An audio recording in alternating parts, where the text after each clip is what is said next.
Good evening. I'd like to call the City Council meeting in the City of San Bruno for April 14th to order. We could have a roll call, please.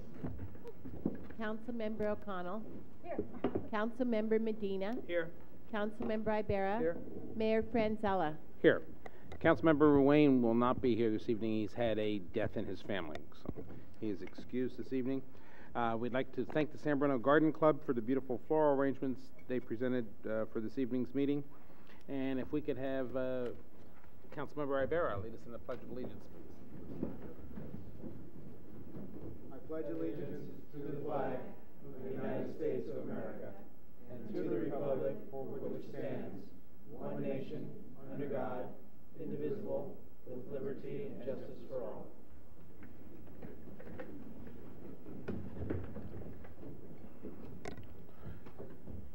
Announcements this evening. Operation Clean Sweep will be held on Saturday, May 2nd, 2009 at 9 o'clock at San Bruno City Park.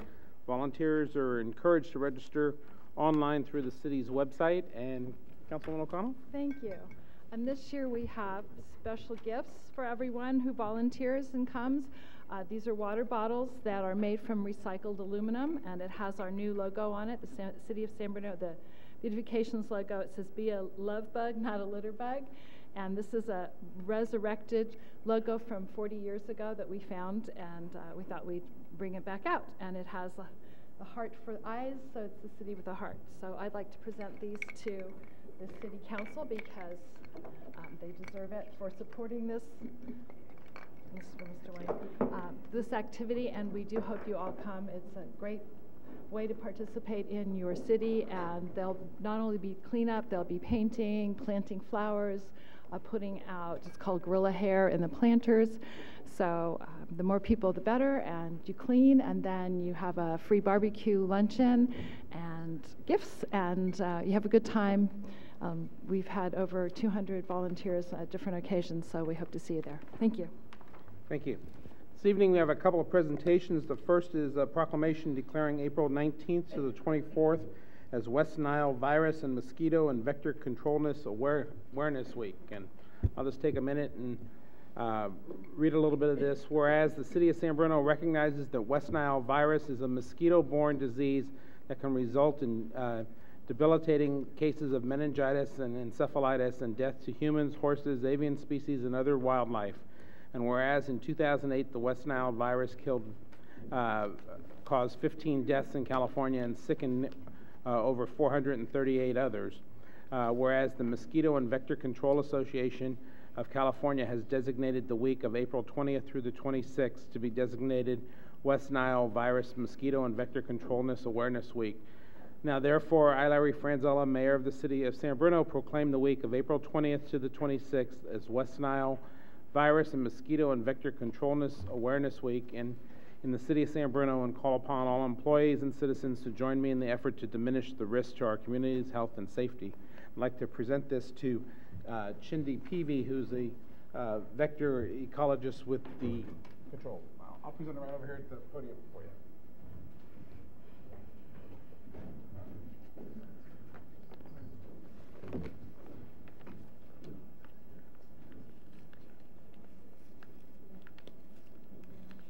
I'd like to thank the mayor and the city council. I'd also really like to thank our trustee, Robert Reichel, who's really been very active on the board of trustees. He's on several committees, and he's been very helpful in developing our policies and our long-range plans.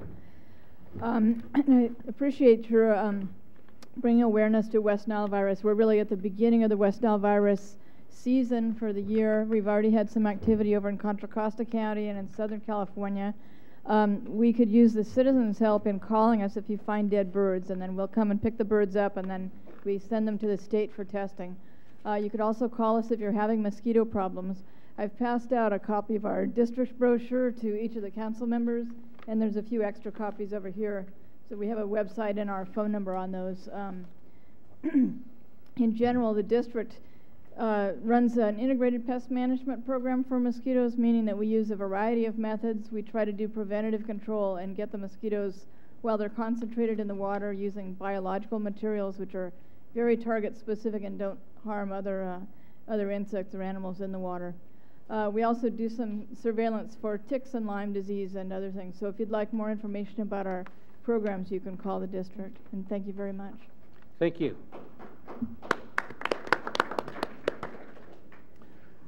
This evening, we also have a special presentation and recognition. This goes to a 25-year employee of the city as well as a resident. And it's being presented this evening to Kevin Maher, an employee in the Community Services Department Parks Division. In 1984, Kevin began his career in the city's Park Division. He's maintained both our parks and city trees, and in 2003, Kevin was promoted to a Maintenance Worker 2 position. Kevin's willingness to alter work to cover weekend shifts has helped to reduce overtime budget while providing clean and safe playgrounds, ball fields, and park restrooms. Kevin, thank you for your contributions and commitment to the city, and I'll meet you right over here and ask your supervisor to come up as well, and I know he wants to say a few words. Steve Bradis.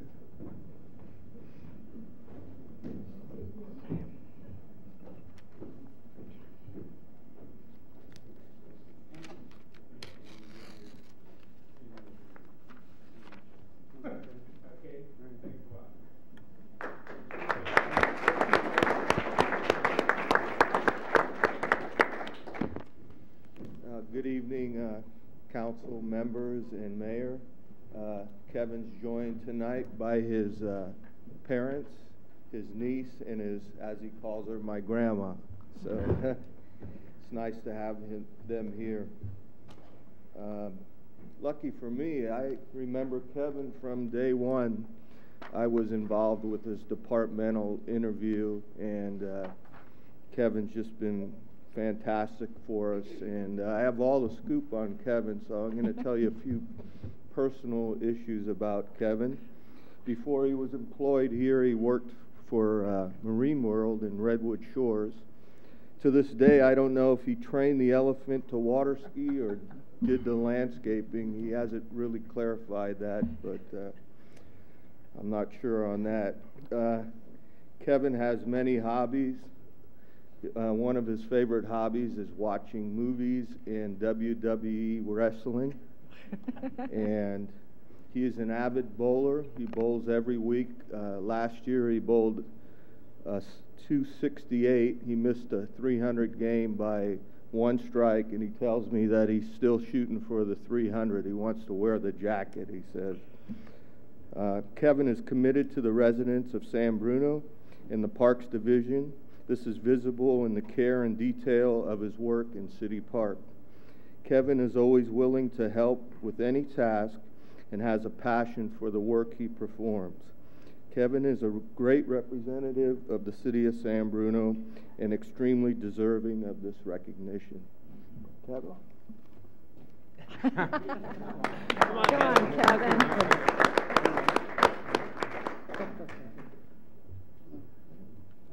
Okay, thank you. He's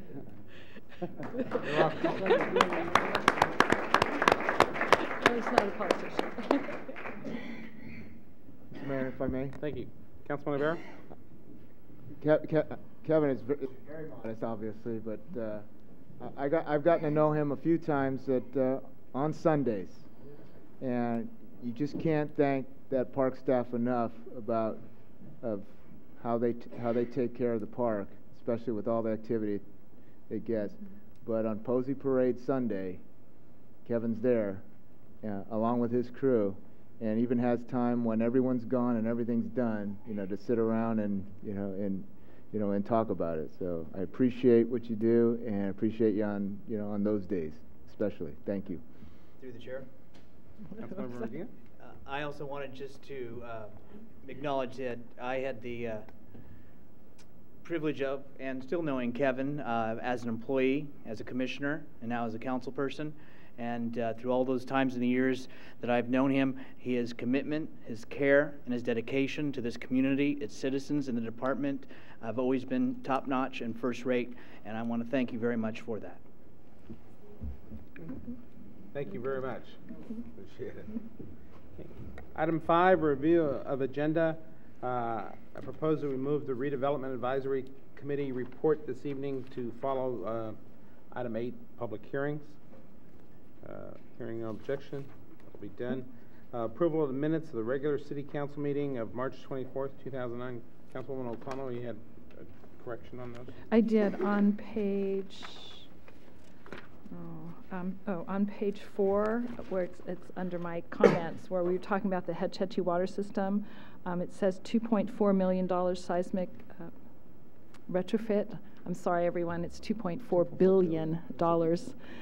I wish it was million, then we won't have to worry about it, but it's $1 billion. Okay. Hearing no other changes or corrections, the minutes will stand approved with that correction. Consent calendar, all items are considered routine or implement an earlier council action may be enacted by one motion. There'll be no separate discussion unless requested by council's members, citizen, or staff. Any item to be pulled or action on the consent calendar? Move to approve. Second. Motion and a second. Any discussion? All those in favor? Aye. Aye. Okay, item 8, public hearings. Item A, hold public hearing, waive first reading, introduce ordinance repealing section 12.100.055 and adopting new section 12.100.055 of the San Bruno Municipal Code related to vehicle equipment and repair at residences. And Laura Russell?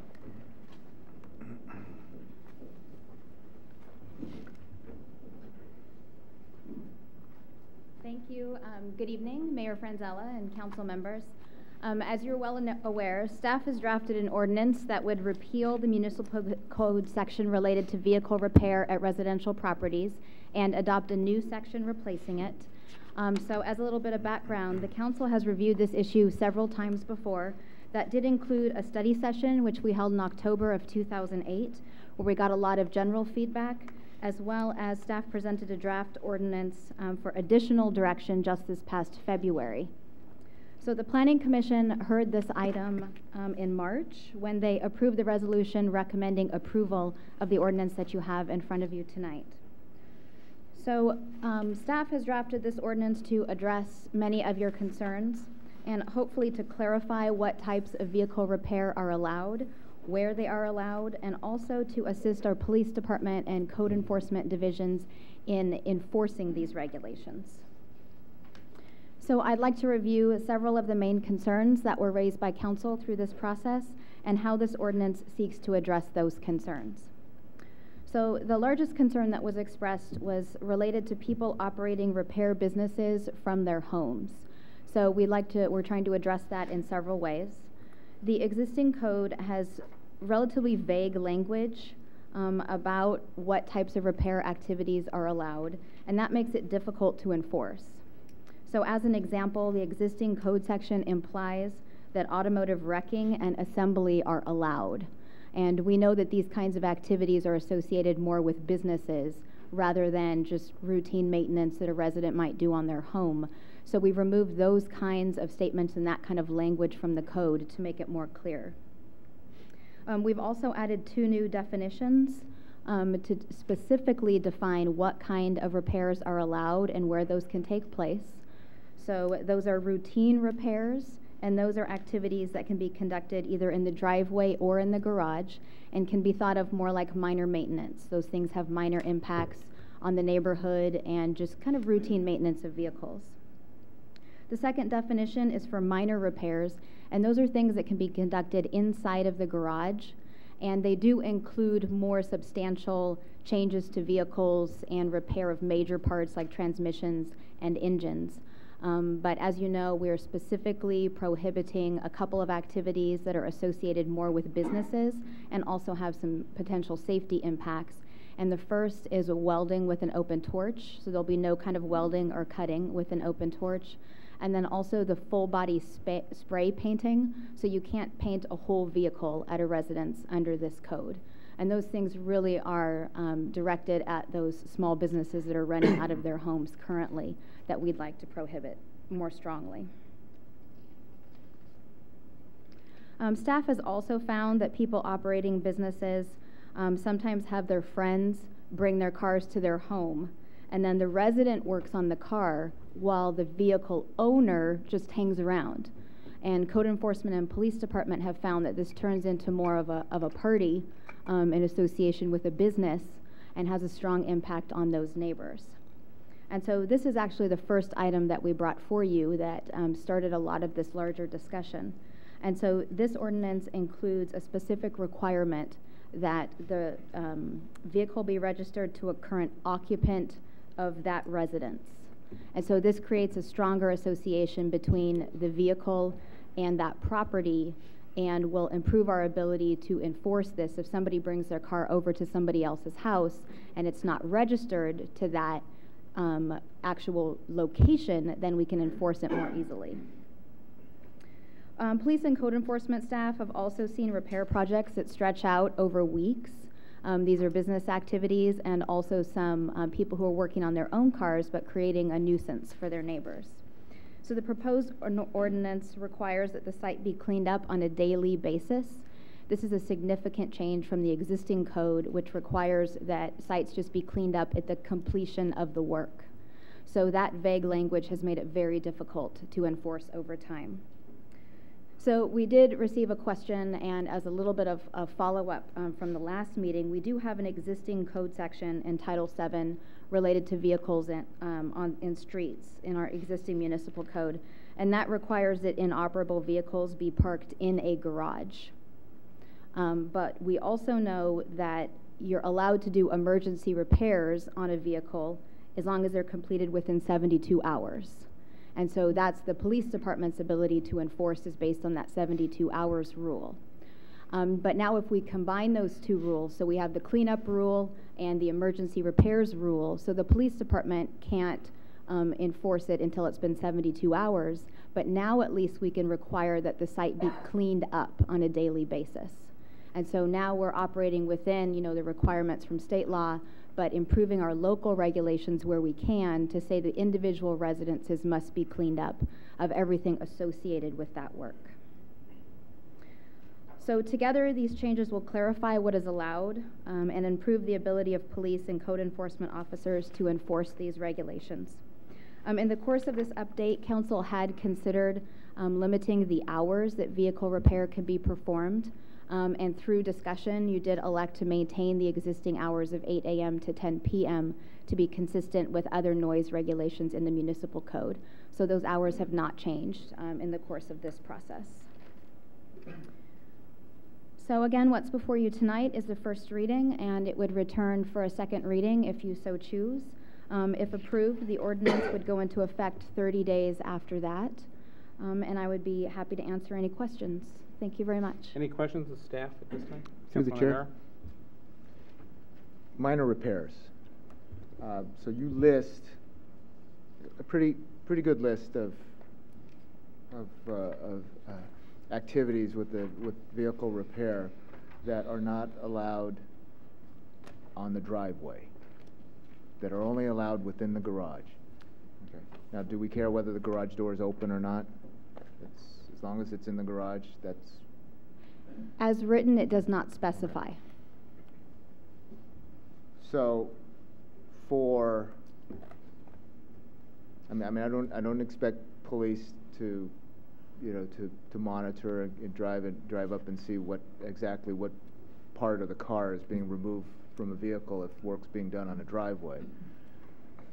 So for a resident that has had ongoing problems with a neighbor, so-called auto repair business in the residence, it would be very clear for them to understand this section of the ordinance. If there is work going on in the driveway and there's people standing around and there are water pumps, an engine, transmission work, whatever, then that would be a clear violation. Yes. If it's outside of the garage. Yes.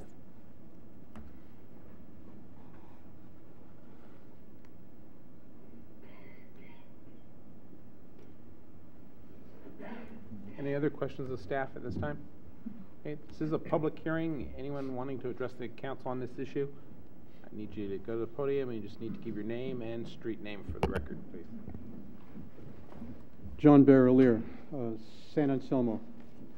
Perhaps you saw the Parade magazine section of Sunday's paper where Scully, the pilot who saved 150 lives, made $100,000 last year. With that as a preface, I'd like to respond to questions that I asked last meeting having to do with those firemen and policemen and other Mr. city Barry workers. Laird, this is not public comment. This is a public hearing on the item before. Okay. You're not permitted to speak on anything except that item. We'll be coming to public hearing, and I'll call you back up. Thank you. Anyone else wishing to address the council on the item before us having to do with the vehicle ordinance? When you talk about cleanup, what do you mean by cleanup? Address your questions here, and then sorry. I'll see if I can't get you answers. Sorry? When you mean cleanup outside, supposing a person has no garage, what do you do with them? If they have no garage, Yeah. they can't work on the car in the driveway according to proposed ordinance. Well, supposing they need to do some minor repair to the car? Not in the driveway. What's prohibited requires it to be indoors. What's being proposed. There's a lot of garage you can't even get into it for a start off. Then that sounds like it's not going to be the place you're going to be working on a car if this passes. Thank you. And I do need you to give, if I could, I'm sorry, I need you to give your name and street name for the record. My name is Dan O'Kane. I live at 415 Cedar Avenue in San Bruno. Great, thank you. Anyone else wishing to address the council on this proposed ordinance? Okay, this is a public hearing. If the public hearing is closed, you will be prohibited from speaking on this issue. Anyone else wishing to speak? City Manager? Mr. Mayor, just to clarify, minor repairs as defined in the proposed ordinance would be allowed to be completed in the driveway, but only those limited numbers of defined items. Did you hear that, Mr. O'Kane? I'm sorry, I misspoke. Okay, so minor repairs could be completed without a garage. It's just major repairs. If you have other questions, yeah, you need to go back to Mike. Okay. No, I need you to go back to the mic because they can't hear you on cable TV. Supposing you take a part I sent away for a part to a car to New York, and it didn't come back for a week. It didn't arrive to me. I sent to New York for the part, and I had to let it sit there until the part arrived. I couldn't move it, or else I would have to get somebody to tow it. Maybe you could answer that. And answers that. If the vehicle was inoperable, it would need to be parked in a garage under our existing code. The change today would be that the entire site needs to be cleaned up of all debris and parts. Okay. Anyone else wishing to address the council on this proposed ordinance? Okay. Again, this is a public hearing. If we close the public hearing, you'll be precluded from speaking on this. Seeing no one who wants to speak, is there a motion to close the public hearing? So moved. Second. Motion and a second. Any discussion? All those in favor? Aye. Aye. Council discussion? Through the chair, Mr. Mayor, just clarification that last discussion you just had regarding minor repairs. I think there is a semantics problem. Minor repairs, as explained in the ordinance, are not allowed in the driveway. They must be in the garage. Routine repairs are allowed in the driveway. So, I mean, whatever people call minor, whatever they think minor is, a routine or whatever, it doesn't really matter. It's what, I mean, and I'm very happy with the clarity and what is described as Could I repairs. just for the public, could I ask staff to go through and restate that, since we've had it stated 3 ways, 2 incorrect and 1 correct. This is the correct definition of routine and minor repairs. What can be done outside and what can't be, okay? Routine repairs would be allowed outside in the driveway or in a garage, and routine repairs mean preventative maintenance work, including the repair or replacement of the battery, change of oil or filter, fan or other motor-driven belts, hoses, lamps, wiper blades, repair of flat tires, alternator, generator, and lubrication. Minor repairs are repairs that could be conducted only in the garage, and that means the repair or replacement of brake parts, starters, water pumps, engines, transmissions, powertrains, suspension, and electrical equipment, auto body repair, and spot spraying, but specifically excludes the use of a torch or welding with any open flame and full body paint spraying. Okay. Questions from council or action from council? Through the chair. Councilman O'Connell? All our ordinances are available through our website, are they not? So this will be on our website when it's in force, and people will be able to look it up and double check if they have any questions. So that hopefully will clear up any problems. Okay, thank you. Just want to make sure. So with that, I'd like to waive the first reading. So motion to waive the first reading. Second. Motion and a second. Discussion. All those in favor? Aye. Aye. And I'll introduce the resolution. Okay, the ordinance has been introduced. Oh, ordinance, sorry. Roll call, please. Councilmember O'Connell. Aye. Councilmember Medina. Aye. Councilmember Ibarra. Aye. Mayor Franzella. Aye. Item 8B, hold public hearing, waive first reading, introduce an ordinance amending Chapter 12.96.150, regulating auto-related uses in the M1 Industrial District of the San Bruno Municipal Code. And Director. Thank you, and good evening, Honorable Mayor and City Council. The M1 district is comprised of the area north of 380 between San Mateo Avenue and the train tracks, basically the 10, 11, and 1200 block of San Mateo Avenue and Montgomery Avenue. When this district was first formed over 50 years ago, it was primarily comprised of manufacturing uses. However, as those manufacturing uses have moved elsewhere, a lot of those spaces have been taken up now by auto-related spaces. Just to give you some statistics, out of about the 95 commercial uses within that area, the non-residential uses, about 55% of them now are auto uses. So this has tilted towards the auto side within the last decade or two. Regarding a background, this was originally brought up as a subject at a redevelopment agency meeting when it was requested that staff go back and look at what are some minor improvements that we could look for the area, some short-term improvements as well as some long-term improvements. We then brought that back to a study session to the City Council, and the City Council gave direction for one of the long-term solutions was to move the auto-related uses within this area from a permitted use to a conditional use. And what a conditional use means is that you would have to go to the Planning Commission and that use would have to be fully reviewed. So what that actually means for businesses in that area, we will first look at what it would mean to the non-auto-related buildings there. So if a new auto use were to move in that building, they would have to go to the Planning Commission for review, and it would be publicly reviewed. That wouldn't actually change much from what is current practice because a lot of those existing manufacturing uses don't have enough parking, so they would have to go to the Planning Commission anyway for a parking exception. It would be now they would have to apply for a use permit as well as a parking exception.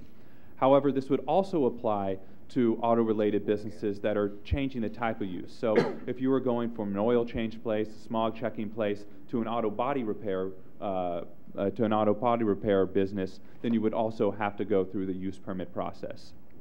So would there be additional discretion, additional conditions that we could place on the businesses as a city, additional public review, so that neighbors, people who know that area the best, can tell staff what would work for that type of business so it could best fit into the neighborhood.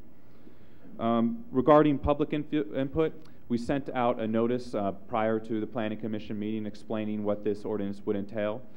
Since the Planning Commission meeting, I've talked to about 10 different business owners or property owners within the area, and the consensus is that this is a good first step, that this is a way to allow additional public review, a way to allow the public to get involved. There were from a couple existing property owners, there were some concerns. Two property owners that own manufacturing uses were concerned that they would not be able to put in an auto use ever. And we explained both at the Planning Commission meeting as well as when I talked to him on the telephone that this is not prohibiting new auto uses. This is just setting up additional step. Most of as I stated before, most of those existing manufacturing uses would have to go to the Planning Commission anyway because of the parking exceptions. There have been, actually, I'd also like to note, one property owner made a insightful comment. He stated that at the Planning Commission meeting that a majority of the problems caused in that area aren't I mean, and we've noticed the same thing, is that 90% of the businesses function well. It's 10% of those businesses that are causing 90% of the problems. And he made the recommendation at the meeting that we look into some time parking in that area, because what he has noticed is that many of the businesses will park cars that they're working on for 72 hours at a time, perhaps move them for street cleaning, but just move them to the other side of the street. And unfortunately, those 10% of the businesses are taking away customer parking, taking away employee parking for the rest of the businesses within that area. Some other enforcement actions that we're doing in the area, in addition to proposing this minor code amendment. The first is that the fire department has done about 100 inspections annually over the last year, actually 102 last year, and this has really given them a chance to go in and check safety concerns in these and have people correct immediate safety concerns and get to know some of the business owners in the area. There's also been a number of code enforcement actions that we've had to help clean up the businesses. And finally, what we've been doing for about the last year is all new businesses moving into the area, we have them sign industrial performance standards. And what those industrial performance standards do is outline exactly what the rules are, what are some of the problems we've had in the area before, and we also establish a contact at that point with the business owner, so if we have future problems, we'll know who to contact. Before I close, one thing I'd like to know, one thing I didn't cover is, if you have an existing oil change business down there and you sell the business to another person that's also doing an oil change business, you would not have to go through that use permit process because you're grandfathered in. So with that, we are recommending approval of this. The Planning Commission also recommended approval, and I can take any questions. Questions of staff? To the chair. Councilman Ibarra? Aaron, you just gave an example of an oil change business. So is that true with an auto repair business? A clear auto repair business? Correct. There's a definition within our code related to commercial uses of minor repair and major repair, and they basically define them. I have the exact code here, but it basically defines auto repair, brake changes, transmission repair. That's considered minor repair. Major repair is generally auto body repair uses. So if you went from a transmission shop to an auto body shop, then that would require the use permit process. If you have an existing major repair auto repair, fixing engines, whatever, and you decide to go out of business and you sell, your lease is up or you move, and the owner of the building is able to lease it to another auto repair of the same type, same intensity. You go. There's no Planning Commission process because you're grandfathered in. However, we would still follow up with the industrial performance standards, making the business owner aware of what issues there are.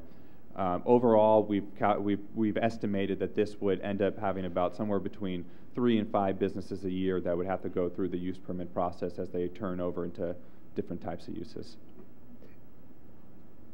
Is there any way that we can put that condition on any change in business? I mean, get rid of this grandfather? No, that's really set by state law, having to do with just land use and land use interpretation. And our own code specifies that with a use or a type of use that's it becomes not allowed after a period of time. The way that it occurs that you would then come under the new rules depends on whether there's been a break in time that is sufficient. I think in the code it might be 6 months, or a substantial change in use, things like that. But this is really well set in state law, so I find that the city could not alter that. The reason why, I mean, I like the idea that auto repair, and I've been a part of the whole review process on auto repair, and the city has really cracked down on addressing the impacts of auto repair businesses because of the amount of vehicles that they entail. But you say the 10% of the violators are businesses, in some cases, that have no parking. And they are grandfathered in, and they can go on to perpetuity with auto repair on and on. And the only way that they can maintain a business is putting those cars on the street somewhere. And that's, and I mean, maybe time parking will alleviate that, but until we can, if you really, in my opinion, if you really want to get auto repair in compliance with parking and the impacts that they have, I think you have to condition it in that whole district, no matter what. I mean, is there a way that you can reduce that 6 months to, say, 3 months? Yeah, I'll be happy to research that for you, but my understanding is that there's some substantial amount of time that needs to go by. But I'll be happy to look at the cases and see if there's been any change in generally how that's been interpreted. Through the chair, I appreciate what Councilman Ibarra is saying, but then the concern is that those that have already been permitted by the city itself, by the process, by the department, basically we're going to go back and say, well, we've changed the rules. And I don't know if that's what I'm hearing you say. Is that what, because yes, you are correct that some of the businesses don't have adequate parking, but then they were allowed to gain their permit by the process that was, it should have never gone, if it shouldn't have been, it shouldn't have been, but it is what it is. So I think going forward, it's a good step to try to correct what we have, but I think to go back and now reverse what the rules were are kind of challenging to a business, unless I'm understanding it incorrectly.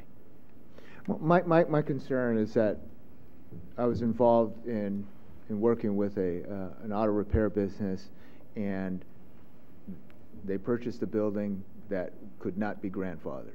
It had manufacturing, like you stated, and it had smog repair or something. And they wanted to incorporate an auto repair, a full auto repair business.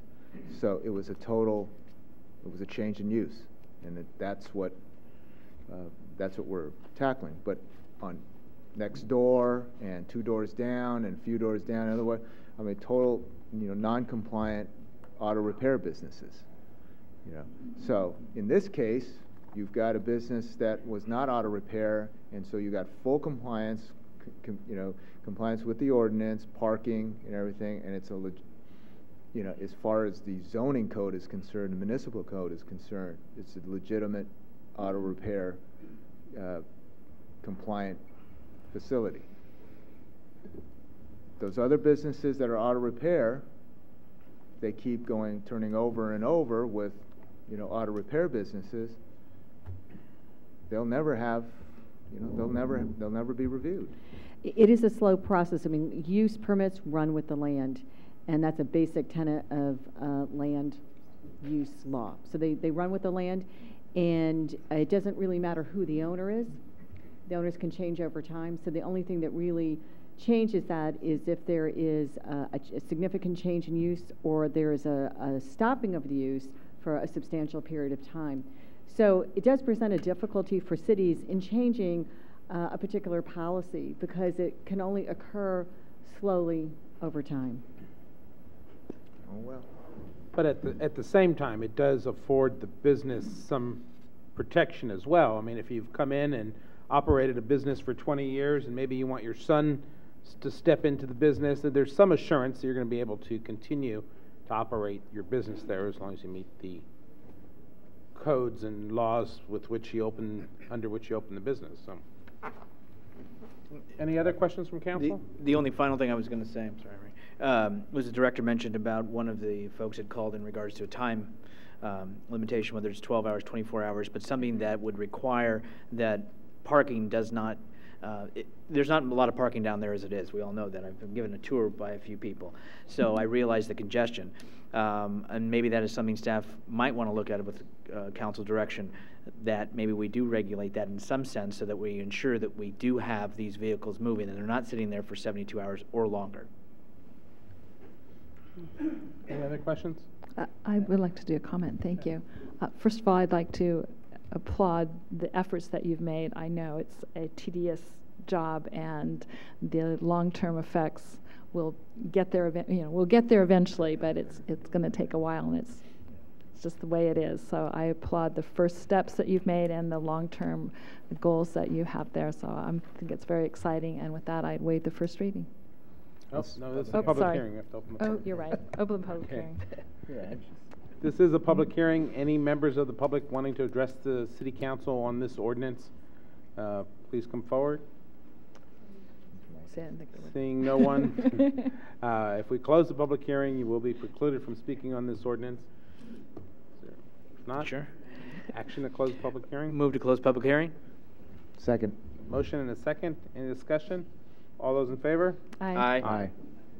Council discussion or action? Okay. Now I'll waive the first reading. Okay.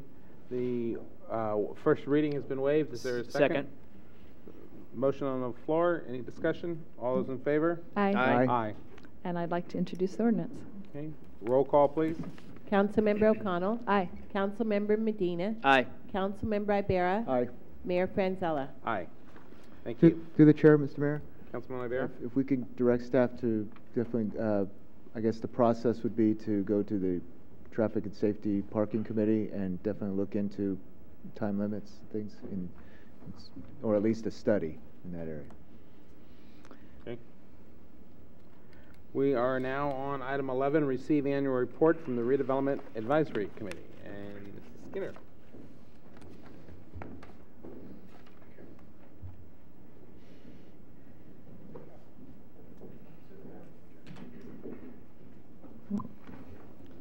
Good evening, Mayor Franzella and council members. Glad to see you all. I am representing as the outgoing chair of the Redevelopment Advisory Committee. Our committee has been in existence now for several years. I am being replaced by my good friend Robert Riegel, who has been my co-chair, my vice chair for the last year. We have been in existence for several years. As I said, Robert is our new chair. I'm the vice chair. Our other members are Harry Costa, Ed Hoff, Marina Kaiser, John Colbison, Dan Struzzulo. Our current council representative has been Jim Ruane. Irene O'Connell is our new council representative, and our wonderful staff person is Mark Sullivan. He's been with us since the inception of redevelopment. Our meeting place is at City Hall. We meet the third Wednesday of the month at 6:30 p.m. Our next meeting will be May 20th. We are not meeting this week because we're appearing here. Our purpose is to provide public oversight of redevelopment in San Bruno, and we review annually whether redevelopment activities have advanced the goals of the San Bruno redevelopment plan. And most of us have been involved in redevelopment since the very start of redevelopment, and we're involved in advising on the original redevelopment plan. We provide, during this past year, we've provided input on the midterm review of the 5-year implementation plan. And for those in the public, every 5 years, redevelopment has to be gone through very thoroughly, and the things that occur in redevelopment have to be in the implementation plan, so it's very important that those specifics are looked at. We're participating in the downtown and transit corridors plan. Bob Riegel and John Colbison, two of our members, are on the committee for that. We provide input on activities within the redevelopment area on an ongoing basis. We reviewed and gave input on the San Bruno restaurant guide. We reviewed and gave input on facade projects for the downtown area. We have a couple of before and after pictures for you. This is the before and after of 575 San Mateo Avenue, completed this year. This is the facade of 637 San Mateo Avenue, completed this year. I didn't realize how much better it looked. There are a couple of other projects that are in progress. 508 San Mateo Avenue.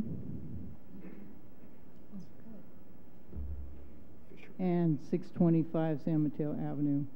So when you see projects downtown that are moving ahead, those are things that we have looked at our meetings and given input to staff as appropriate. Our upcoming goals are to continue providing input. We're going to be looking at the third 5-year implementation plan, for redevelopment for the 2010 to 2014 time period. As I said, we're participating in the downtown transit corridors plan. We do community outreach. We inform out into the community via other organizations. Some of our members are involved with Chamber of Commerce, the school board. We have various groups that we all belong to more than one organization around town. We're going to continue input on facade improvement projects and other activities that we provide input on to the redevelopment agency and staff.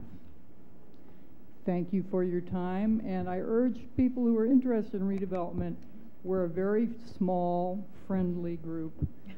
We welcome members of the public to come and chat with us, and it's much more low-key than a city council meeting, so don't be shy, come see us.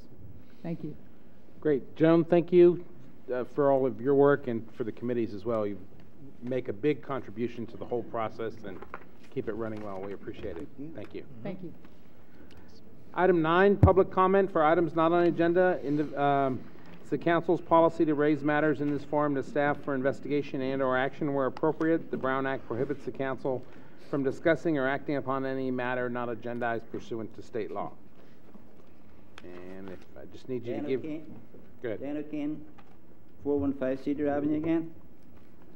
I complained, at the last meeting, I complained about, they said San Bruno School District, the city of San Bruno wasn't friendly to families in San Bruno. And being that, I showed you a piece of paper where 49 units of water was used. Remember that? Mm-hmm. And hard to forget. Who's Connie Jackson? Is she here? She's the city manager. Eh? She's the city manager. Right well, there. Thank you for sending me all the literature on the pumping of the water now. Thank you very much, but unfortunately, my wife drove away with it in the car, and I don't have it on hand. I understand there's 72 million gallons of water pumped from 5 wells in San Bruno. That's a lot of water. And it costs $28,000, something like that, for electricity, to pump that water. You buy from 2 other agencies. Thank you. Oh, let's see. You buy from 22 million from 5 wells. It costs $29,872 to pump for the pumps. It costs once every 10 years $40,000 to clean the filters. And you buy 1,208,468 from one, and you buy 147,201 from that. So you buy 1,355,669 from various other people. And if I do the calculations, you are buying water. The water is pumped in the well. It's costing about 80 cents per gallon. In my calculations, that may be quite accurate, but it's very close. What I'm saying is, because of that, I have also went to the San Bruno School District, and here's the figures I got from them. Alva School has 640 K through 640 pupils. There's only 355 in the school. Bel Air K6 585, 449. Pressmore K6 248, 241. El Crystal K6 201, 236. John Muir 480, 328. Parkside 930, only 572 students in that school. Portola K6 434, only 217. Rollingwood K6 335, 238. If I do the arithmetic, I find that there's 1,403 additional children could be at these schools. Anyone want to see these figures? You can give anything you'd like to the clerk. She'll get it distributed. Now, that's why I said that that the water used are. It seems that I went around various other cities who don't pump water, and that's why I stand by that statement. Okay, thank you. Anyone else wishing to address the council? How can you justify? How can you justify if I get 18 units of water from you, and I use 10 of them in my house, and the other 8 goes on the lawn? How can you tell me that that's going into the sewer? How can you justify saying that's going into the sewer? Well, there's a season that they measure that, and if you talk to staff, they can explain to you exactly how that's measured. I'm not in a position to do that for you. I went to the trouble of putting meters on all my homes, and I have got all the facts too. Okay, terrific. Thank you. Anyone else wishing to address the council?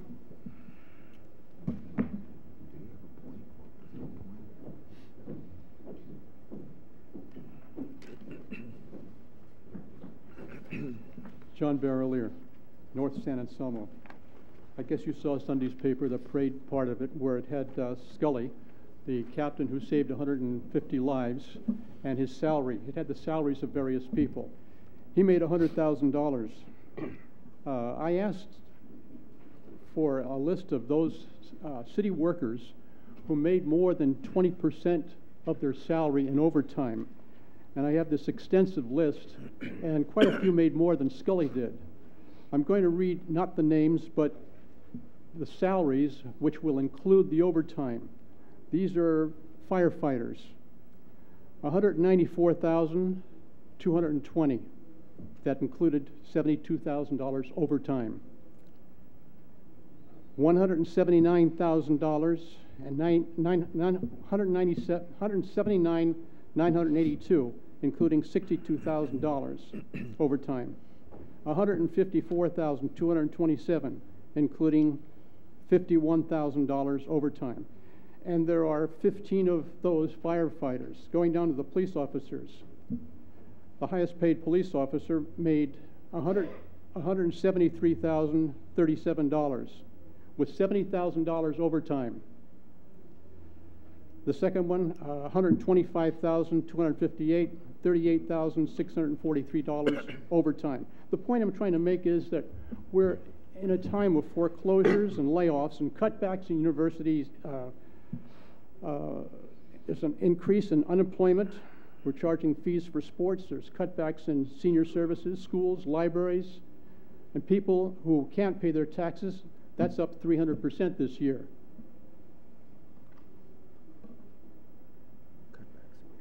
I guess you received the articles that I sent to you, the City Council. No humble servants. Oakland workers hardly humble servants. It turns out there were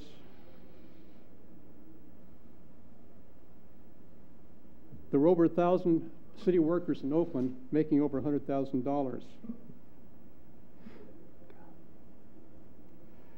I kind of agree with our mayor, not our mayor, but San Francisco's Mayor Newsom, although I don't agree with him ordinarily.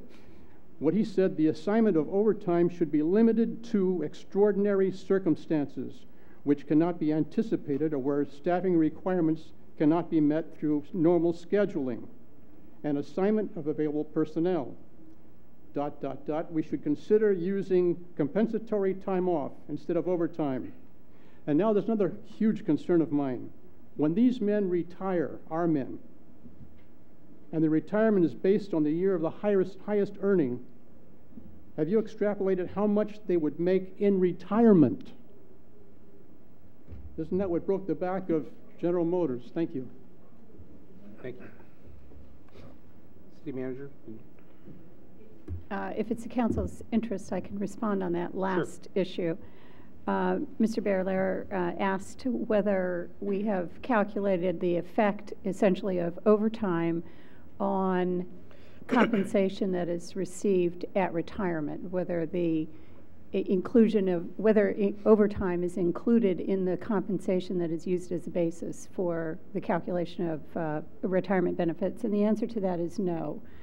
Retirement benefits are based on the amount of the base salary, and the amount of overtime that is paid to an individual is not calculated or not included in the calculation of the compensation as it's used for the calculation of benefits in retirement. I think it should further be pointed out that we do strongly manage the overtime. And while the list of overtime that you have does appear to be large, and it is, and we'd only hope that it was less, the differential in public safety pay for overtime is not much different than regular time, because overtime, because it does not calculate towards retirement, is not PERSable. In other words, the city does not make a PERS contribution. And currently, the PERS contribution for public safety, that being police and fire, is 0.32%. Okay, so there's not a huge difference between overtime and non-overtime. And there comes a time when overtime is just part of doing business. I mean, there's a time when it makes sense to use overtime versus having 2 or 3 other employees, so overtime isn't needed, and paying full benefits. So we're looking at that very seriously. We appreciate your efforts in researching it and even bringing it forward, because I can guarantee you the council will look at it more thoroughly now. But what's put out in the first swash of the paint on the brush isn't always the true story. And so once you dig deeper, I think you'll see that we are managing it and hope to do better. Anyone else wishing to address the council? Okay, we are on item 10A, adopt resolution adopting the Peninsula Partnership Leadership Council's Bill of Rights for Children and Youth of San Mateo County. City Manager? Yes, Mr. Mayor, members of the City Council. The Peninsula Partnership Leadership Council is a joint effort of the County of San Mateo, San Mateo County Schools, and a number of other organizations that are interested in developing policy to support the development, the healthy development of children and families in San Mateo County. As one of their recent initiatives, the Partnership Leadership Council has developed a Bill of Rights for children and youth in San Mateo County.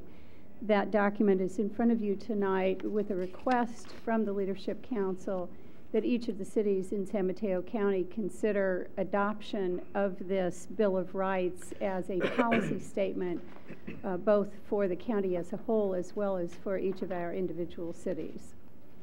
With that, I recommend your consideration of the resolution which sets forth the Bill of Rights.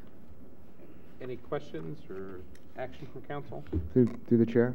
Councilmember Ibarra. I had the opportunity of participating in the unveiling of this Bill of Rights, and what was definitely very intriguing was the fact that there was youth involvement throughout the development of the list, and they actually made a presentation to explain why each one of these items is very important to the youth of now and the future. So with that, if there's no other discussion, I'd like to introduce the resolution. Roll call, please. Councilmember Ibarra. Aye.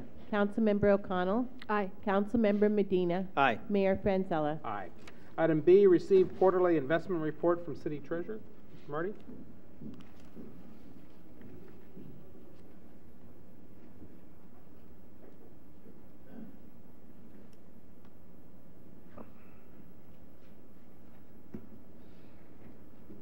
Honorable Mayor and members of the City Council. During the first quarter of 2009, the city actively repositioned its investment portfolio in accordance with the revisions to the city's investment policy, which were adopted during the November 17, 2008 council meeting.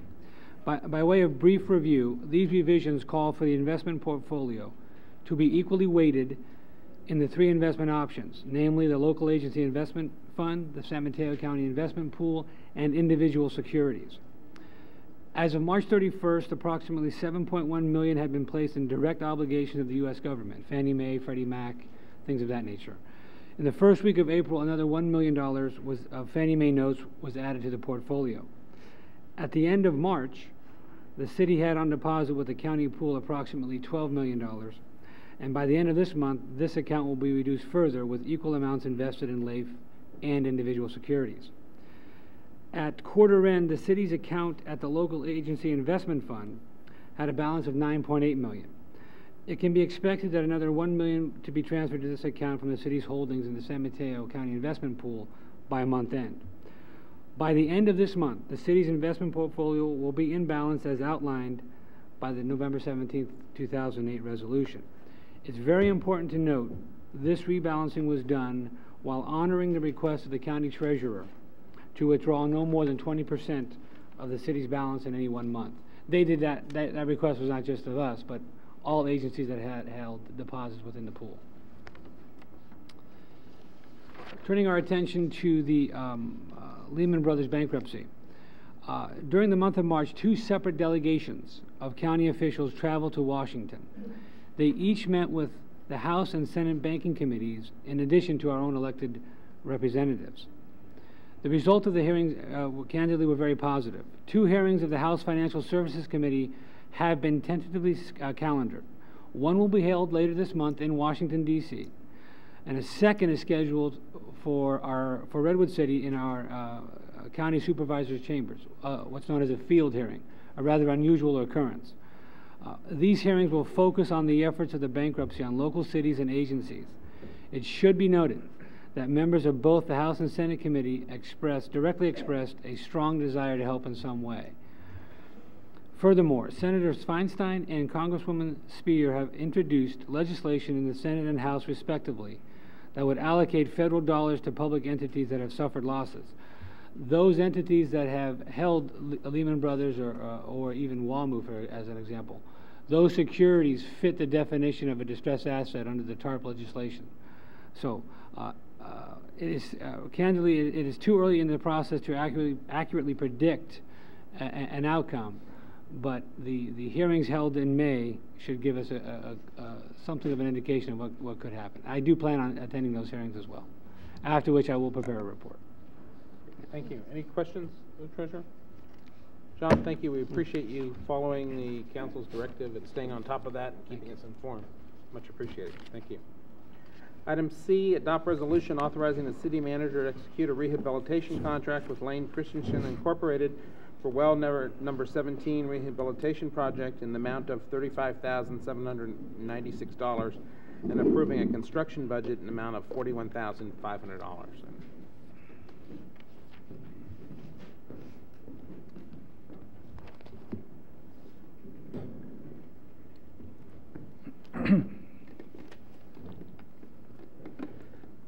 Good evening, Honorable Mayor and City Council. We're going to have 4 slides. We're going to talk about well 17. First is going to be location. The next is going to be the history, and then the video inspection, and then recommendations. So the first slide. Okay. Well, let me just proceed.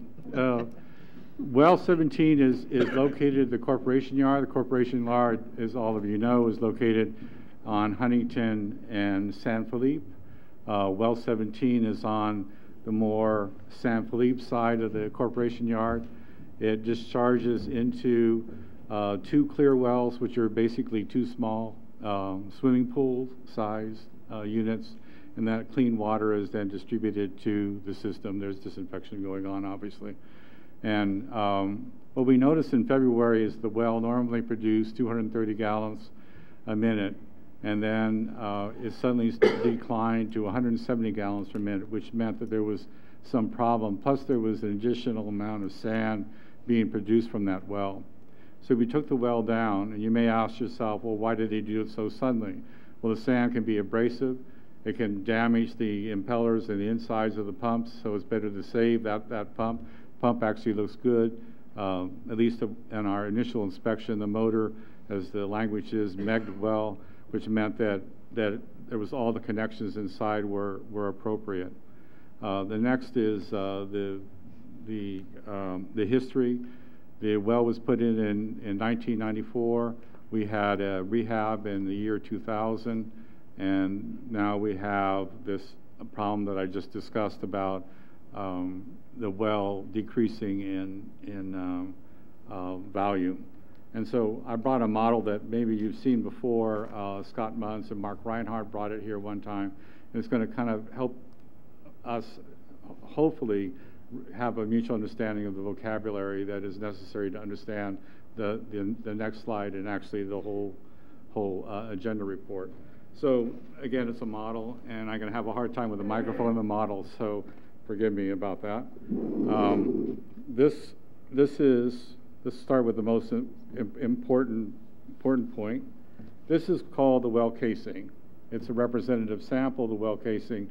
It goes down 500 feet in well 17, and the actual dimensions are about 30 inches. Probably the thickness is close to a ½ inch of this piece here that's steel. And so it's dug down and then gone down all the way through different aquifers, different levels of aquifer in our basin. And the screen here is a screen like on a screen door, but obviously the screen is different in reality, but it's still a representation of what goes on. So we have the casing that goes down into the ground. Then we have areas where there's screens where the water can come in and be pumped. And well 17, there's at least 3 levels of screens, not looking like this, but much, much bigger, going at 3 different levels because of the test situations show that those are good areas for water. So this is called the casing. And the next area, excuse me, I don't want to hit any of these wonderful people on each of my side. The next is the column pipe and the pump itself. And this represents the column pipe. So we're thinking about a pipe that's maybe, in sections of 20 feet or so, about 500 feet. And then we're thinking about a 6-foot pump down the bottom. And even though it's a screen, it represents the pump. And the pump actually goes backwards with a motor down the bottom. And then the individual centrifugal pumps based up one on top of each other in order to get enough output to rise up 450 feet. Centrifugal pumps sound real fancy, but they're the most common pump. There's sump pumps. They're your water pumps that we talked about this morning, earlier today. So they're very, very common pumps. And I think that, in a way, is covering kind of the different language that I'll use. So what happened in February 2007 is that this was removed, 2009, that this was removed, this whole section of column pipes. The column pipes are placed for reuse. The pump is ready to be inspected along with the motor again. And then we sent a camera down 500 feet inside the casing itself.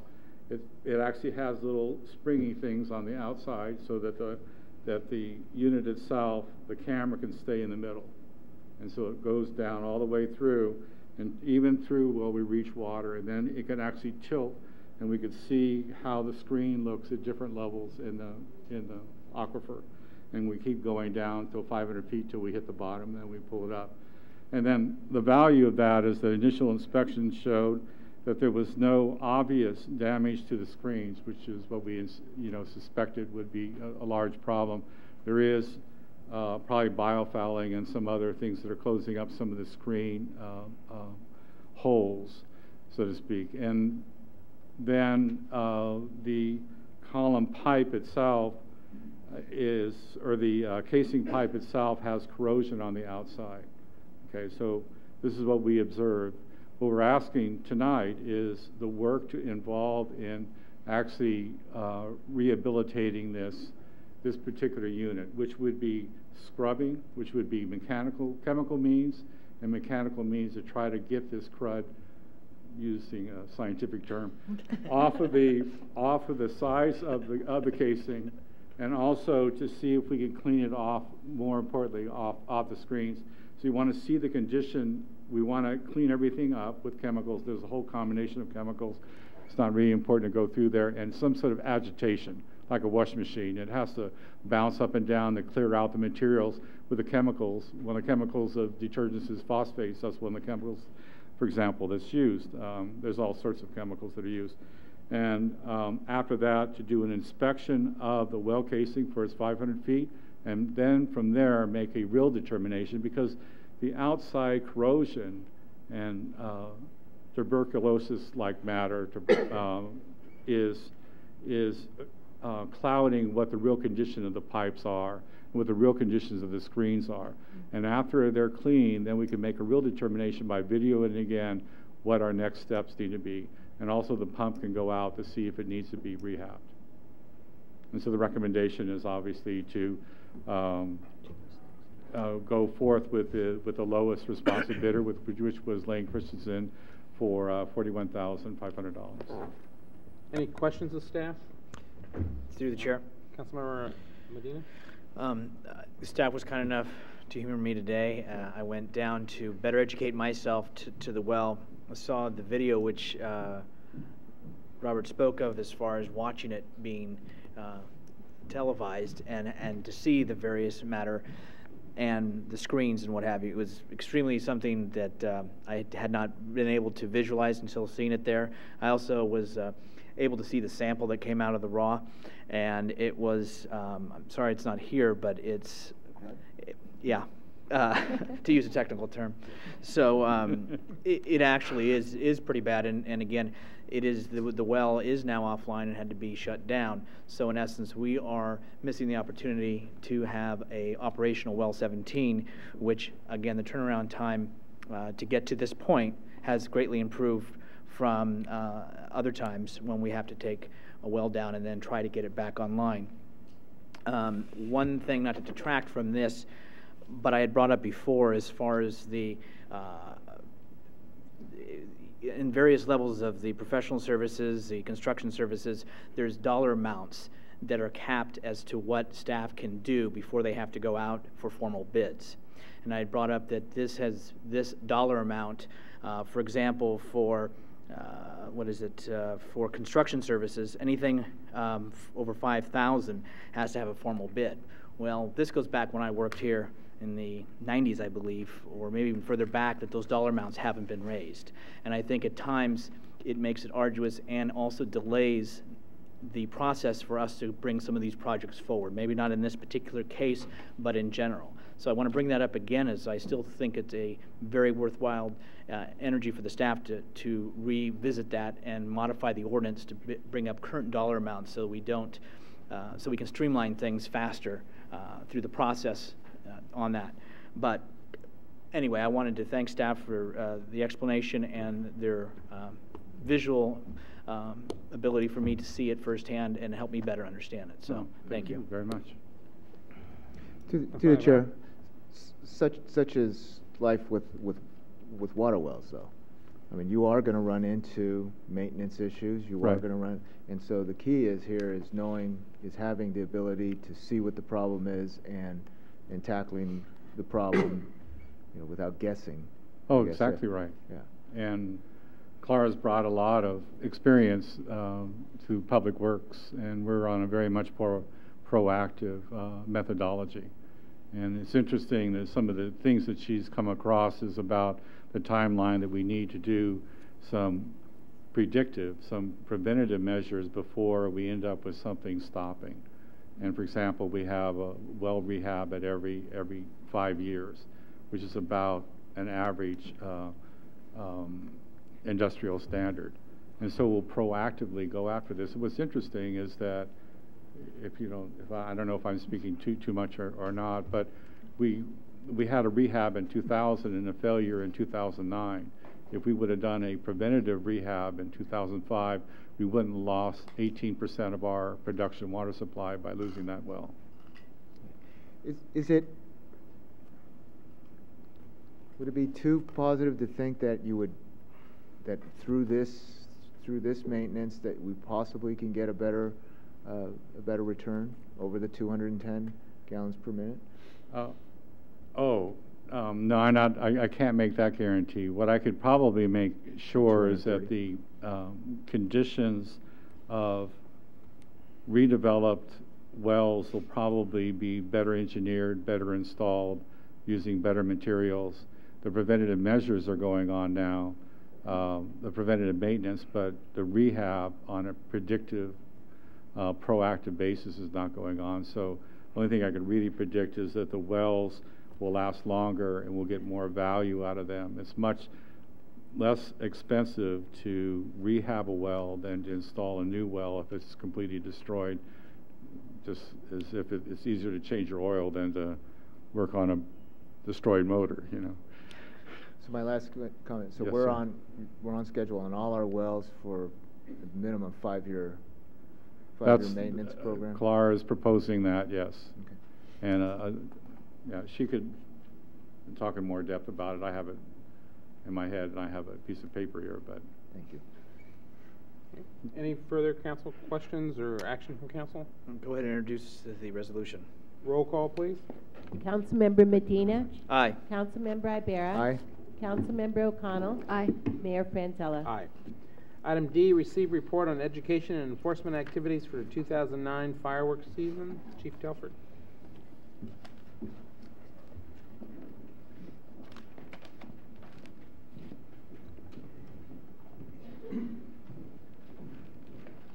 Good evening, Honorable Mayor and members of the council.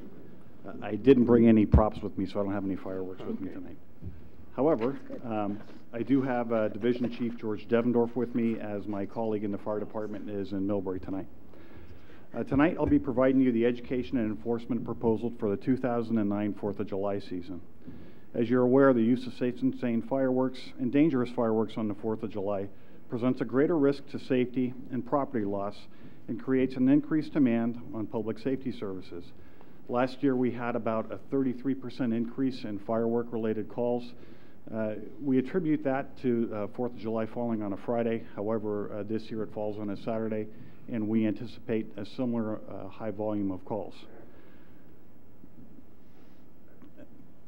In an effort to reduce the safety concerns associated with the illegal use of fireworks, including safe and sane illegal use, the police and fire departments are proposing to implement a strategy similar to last year's plan and what we've done in previous years. This includes running an aggressive educational and enforcement campaign. The education of zero tolerance approach will begin with a mandatory meeting hosted by the police and fire departments for all of the nonprofit groups that have applied for permits. If a group is not in attendance, they will not be allowed to sell fireworks. Some of the information that we cover at this meeting includes the permit requirements, the safety requirements for the booth, and the regulations regarding the sale of safe and sane fireworks. The permit application deadline is May 1st. The fire department will take the lead in the educational campaign by providing flyers throughout the community. Safety messages will be included in the utility billing, announcements on cable TV, and a safety message in the Focus newsletter. A joint effort with the fireworks industry will provide information to all the elementary, middle, and high schools in San Bruno. Firework booths will be authorized to open June 28th only after they have met the requirements set in the municipal code and only after the booth has passed a fire inspection.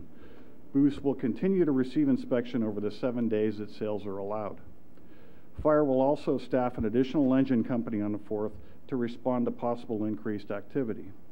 For the police component, we will again have an officer visit all those areas where we've experienced high numbers of complaints in the past.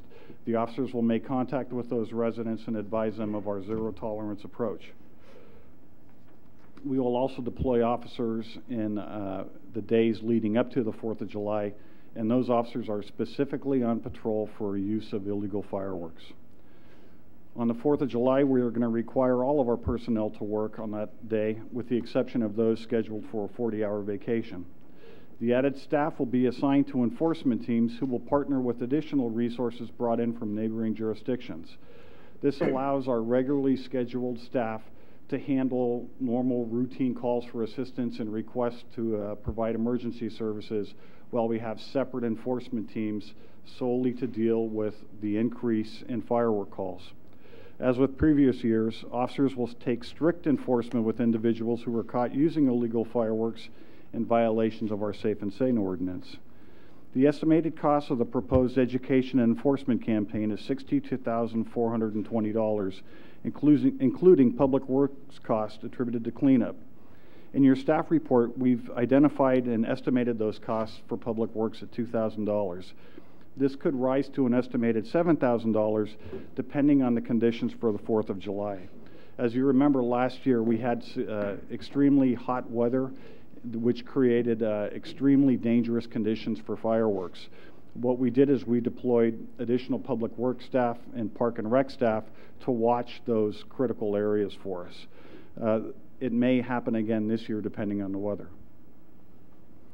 The costs associated with the 4th of July campaign are reimbursed from assessments levied on the sale of Safe and Sane fireworks. All of last year's vendors covered the $58,700 in city expenditures. It's important to note that these costs are based on the increased activity generated by fireworks. For example, we don't ask reimbursement for our normal patrol staff. We only ask for reimbursement where those officers are solely out there handling the over 200 calls we received last year during the firework campaign.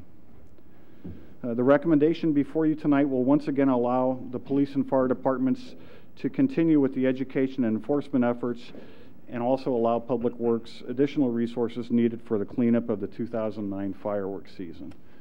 Again, I have Division Chief Devendorf with me, and we'll be more than happy to answer any questions that you have. Any questions from council? City Manager? Just one additional comment, and that is in the report, there is a identification of the costs that were actually incurred in 2007, which is $48,000. The number for 2008 is $58,576. That is the actual cost incurred in 2008, which is actually very close to the number that we're projecting for the 2009 season. Thank you both departments for your efforts. Last year we had a relatively quiet, safe event. I know it was busy, but hopefully we have that same type of safety factor again. Councilmember Rivera? Through the chair, you mentioned that last year you employed public works staff to watch over certain areas. Yes, there were high fire danger, and we had several open spaces that we just couldn't cover with police and fire personnel. So we utilized those personnel. Is that an extra cost? Because I don't see that in any of the. I mean, the only cost I have for public works is $2,000 for cleanup. Correct. That was an extra cost last year that was recovered, and that is a possibility again this year, depending on the weather conditions. Is that when you're saying could go up to 7,000? Correct. Okay. Through the chair, very quick. We're still going to do, if I'm understanding, the public service announcement, posting signs in the parks that it is illegal. We also did a flyer, if I'm not mistaken, last year when there was a sale, a transaction made at the booth that was handed in the bag that was of fireworks that was handed out to each participant so that they knew the rules and regulations of the community. Is that still occurring? Yes, and that will occur again this year. Thank you. Okay. Thank you very much for your presentation, and again, we only hope that we have as safe, if not sane, season this year. Okay. Item E, receive report and provide direction related to proposed ordinance regarding dangerous fireworks. City Attorney Thompson. Thank you, Mr. Mayor. So as you probably know from the number of years that you've been discussing fireworks, the state preempts the regulation of fireworks. It has something called the State Fireworks Law, and the state shares some, but not all of its authority with local entities in terms of regulating fireworks. It does, in fact, the state law does, in fact, authorize cities to ban or to regulate the sale, use, and discharge of fireworks. And as you know, in 2005, as a result of that authority, the city brought forward Measure G, asking the voters whether they wanted to approve that use, and in fact they said yes. And those regulations are now contained in our Chapter 6.50, which allows the use of safe and sane fireworks. This evening I'm bringing forward to you a different proposed ordinance on a related topic, which is to create a new chapter to deal with dangerous fireworks. Now, no voter approval is required for this because it was not the subject of the enactment before the voters. It's a different topic. And this ordinance relates to three different things, which I will ask for the City Council's direction on. One deals with dangerous fireworks under 25 pounds or less. The second part of it deals with making the sale, use, or discharge of dangerous fireworks illegal under city law. And the third part is consideration of whether to ban or to allow the display, a public display of fireworks pursuant to a permit. Turning first to the topic of dangerous fireworks, 25 pounds or less. Now, as indicated before, the state regulates the entire area of dangerous fireworks, but last year the state introduced a new law, SB 839, which was intended to do a number of things. Mostly it was intended to target the distribution of illegal and large amounts of fireworks. And so there was a whole new penalty scheme that was put forward, increasing the fines where people have possession of fireworks in 50 pounds, 100 pounds, and so on. And those fines go up to $50,000 plus jail time, so some pretty serious stuff. But one of the things that that law also did, which is important to you, is it authorizes local jurisdictions to issue administrative citations to people who are in possession of 25 pounds or less of dangerous fireworks. Now, formally, this authority was reserved only to the state, and it was would normally be a misdemeanor and handled through a prosecution by the district attorney's office. It's my understanding that there was some concern that perhaps district attorneys across the state weren't that excited about prosecuting some of the lesser violations, and so it was sort of leaving a gap in the enforcement. So now the state has said, okay, cities, instead of the district attorney prosecuting those cases, cities may actually issue a citation to violators for the possession of those dangerous fireworks. So that's a very new thing that has been allowed. Now, the benefit to the city is that it kind of closes that gap that the prosecutions that aren't occurring leaves open. And it also allows for cost recovery to the cities, because the cities by this statute are allowed to retain the fine amount minus a piece of that that goes to the state fire marshal to compensate the fire marshal for disposal of those dangerous fireworks. And that's different than how the cost recovery normally works when there are criminal fines administered, where by state law 65% of the fine would normally go into the state treasury and only 35% would come back to the local entity. So that's a little bit different. So if the city council is amenable to moving forward with this, one of the issues that I would also want to resolve are the amounts of the resolution, the amounts of the administrative citations that you would authorize. The direction that I would need would be really as pertains to the first and second offense, whether you wanted to make that the maximum amount or some lesser amount. My view is that the maximum amount that the city can allow is $1,000. Now, there are some cities that impose fines that are of greater amounts. I'm not going to walk you through the tortured reasoning for the conclusion that I have that the state law is really clear that $1,000 is the max, unless you ask me to, and then I'll happily do so. But in the absence of that, $1,000 is what I find to be the maximum. And that's also similar to what Pacifica does. They set their maximum fines at $1,000 as well. And that is a city that, like ourselves, allows for the use of safe and sane fireworks, and also has a similar provision as to the one that I'm proposing this evening. The second issue is really more minor compared to the 25 pounds, but it is just to clarify that the sale, use, or discharge of dangerous fireworks in the city of San Bruno is illegal. That's already illegal. Possessing those fireworks are already illegal under state law, so it's sort of just a complement to state law. It doesn't really add anything to it. It just means that if there is a violation for possession of dangerous fireworks that are over 25 pounds, that could be prosecuted by the state. It would also leave the city the option of issuing an administrative fine or having a city prosecution. Lastly, there's the issue of public display.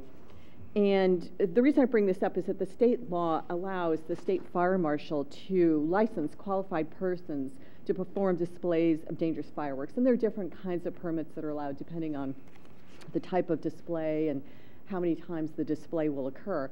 And it occurred to me that there might be a possible loophole that would be left open if we didn't address this one way or the other, and that would be whether the City Council preferred to ban that or whether, or not allow it, or whether the City Council preferred to leave the possibility of that open through a permit process. If you left it open but didn't have a permit process, then you'd be leaving all of the authority just with the fire marshal to issue permits without the city having a say over that. So we probably should make a decision, not allowed or allowed under some circumstances with a permit. As drafted in the proposed ordinance, if it were allowed, staff would be recommending that it only be allowed for a large event, not for something like a block party. But I do need to stop and say that I need to be very clear there that our police chief and our fire chief, they were not excited about this provision whatsoever. And it was their feeling that not only was there no place that this display could occur in San Bruno, considering all the dangers that they were seeing, but it might add more chaos to the event as it is. So I wanted to make their positions very, very clear to you. So at this time, I wanted to see if the City Council had any questions for me. If you are amenable to this ordinance, I would bring it back, and probably with a few adjustments. There are a couple of things that I realized I should make similar to our safe and sane chapter, such as supervision of minors and liability for that. One issue that was also raised by somebody who provided a letter was whether the city wanted to include a provision that would make landlords liable for what their tenants were doing on their property with respect to fireworks. I'm not sure how much I embrace that, but I raised the issue for your consideration. Comments from council? Yes. Councilman Rivera? Through the chair, just clarification, and I guess the police chief could probably answer, and also, so all the arrests that occurred last year and in previous years, it was for using. Possessing dangerous fireworks. Would that be right, Chief? Because possession is the criminal violation. Correct, possession. And what was the penalty? The penalty ranged, the penalty was set by the San Mateo County courts, and that penalty ranged anywhere from $115 all the way up to $240. Okay. So, and that was all handled by the county and the district attorney and all that. So now you're saying that if we have this ordinance and we set it at, say, $1,000 like Pacifica has, then we would recover. That's right. The chief and his personnel would have the option, such that if they found somebody with in possession of 25 pounds or less of dangerous fireworks, they could say, okay, you know what, buddy, we're going to give you a ticket, and if it's a first offense, it depends what the city council sets it up as, but just assume it's $1,000. He could issue that, or he could say, you know what, you've been such a problem, and I see all these other issues around you. I'm carting you off to be arrested, and we'll let the DA deal with you. Also, does this, what's the right term? Is it less work for the police officer to issue this citation than it would to issue the citation that we've been doing in the past? We're exploring that. I think the main thing is that we want to deter the illegal use of fireworks. So one question that we're looking at is, do we still bring because currently right now, or what we've done in the years past is we bring a violator into the station, we photograph them, we collect the evidence, and we make it as inconvenient as we can to try and send that message that don't use illegal fireworks in San Bruno. We want to have that same impact with this administrative citation. So if it creates a little more work for the officer, it's okay, because we're trying to send that message. And the chief has asked me to follow up on that with him, but my non-researched answer to that is yes, he can probably do that, because we need for the police to collect the evidence, even for an administrative citation, because the person is entitled to a hearing, and so the city has to be in a position to defend that. Okay. Well, I remember past discussions in past years that it was, a concern was that you catch a violator and you pretty much take that officer out of the loop for a couple hours, if not longer, you know, on, say, on that busy night of 4th of July, so. That's one reason why we staff up so much, and it's about 30 minutes, but that is one reason why we staff so heavy on that night, for the enforcement purpose. Okay, thank you. Other questions from council? Comments? My opinion is that I think, you know, we definitely want to deter this, and we should have, you know, $1,000 fine, especially when Pacific is doing it. As far as public display, I think it would be rare that we would have one, but I would hate to have an ordinance that completely precludes it. You know, Tanforan used to have public displays, and they were pretty tightly regulated. It would give an opportunity to come before us. You know, we've had a 25-acre site across from Tanforan developed that perhaps at a groundbreaking, maybe they wanted something there, but there's enough regulation in those types of commercial public displays. As you said, it's not for private parties. It's not for, it would strictly be for a commercial display through the state fire marshal.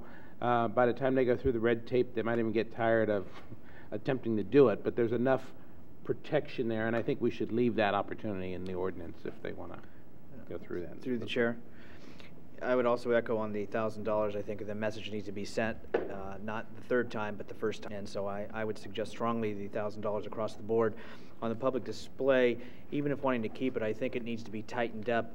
I know the mayor's said commercial, but I don't want to see where a group can go ahead and do it. We'll have the 4-H wants to do something, and a particular church wants to do something, and they can go through the process. I know they have to go through the state, and there's red tape, but I'd like to see it tightened up so it's for public entity only, meaning that everyone has to be able to view and or enjoy. It's not some private, out of the way or on private property that we can't control, or that it's and yes, I know you can look up in the sky, but I just want it tighter so that it's less of an opportunity for those type of events to occur. Yeah, I would concur with that. That's not a problem. I agree. Just one thing, the draft ordinance stated council direction for first and second offense, and then stated $1,000 for the third or greater offense. Yeah, the comment from 3 of the council members so far was $1,000 across the board, first, second, and third. The city attorney discouraged going any higher than $1,000 in any citation, but certainly if they violated it 3 times, they would have a cumulative $3,000 citation. All right. I have a speaker. I need you to give your name and street location, please. Yes. Good evening, Mayor. Dennis Revelle, President of Revelle Communications, Sacramento, California. I'm here appearing on behalf of our client, TNT Fireworks, who are the wholesale provider of fireworks for 14 out of the 17 San Bruno nonprofit organizations. I'm here to strongly support the city attorney's staff report and recommendation as one of the driving proponents and co-writers of SB 839. The city attorney has adroitly pointed out that we had 2 goals. One was within the limitations that the state legislature allowed because of the federal correction lawsuit. We could not increase criminal penalties for illegal fireworks violators, so we tried to the maximum extent possible to increase the financial penalties for the large traffickers. At the same time, we knew historically and anecdotally that communities such as San Bruno needed a streamlined procedure in order to enforce the casual user of illegal fireworks and bring a revenue stream to those jurisdictions which heretofore you've not had. All the money that has been levied in any criminal prosecution before 2008, before January 1 of 2008, all went to the state general fund. You did not see any of it unless, as part of the criminal process, you submitted a cost bill. And only then it was at the discretion of the court as to whether that was awarded. Secondly, we wanted penalties that were substantial enough to deter the activity. As I pointed out in my correspondence to you, the jurisdictions that have implemented this so far, as Ms. Thompson has pointed out, there are some jurisdictions that have higher fines. I would agree with her recommendation that $1,000 under the government code is probably the proper and appropriate violation level to avoid any challenges to it. But the city of Palmdale is the only jurisdiction I know that has exceeded that. Theirs is $2,500 first violation, $5,000 second, $10,000 third. This city that was the first to implement this, the city of Chino, had 107 citations in the first year. They collected on 100 out of those 107 at $1,000 a pop. The next year, it dropped down to 22. So it had a significant impact on the use of illegal fireworks and the presence of illegal fireworks in that community. In terms of the question that Councilmember Ibarra asked about the amount of time and the impact on personnel services, particularly police or fire, under SB 839, the agency that issues the ticket is the one that gets the revenue. It does not come into the city's general fund. It comes into that particular agency's budget. So if police issues the ticket, they get the revenue. If fire issues the ticket, they get the revenue, minus the state disposal fee. Currently, the regulations have not been promulgated or passed that will impact the disposal fee, but the state has publicly announced that it will not exceed $250 or 25% of the fee. So at a minimum, if it's a $1,000 fee or fine, you'll be able to keep $750 of that.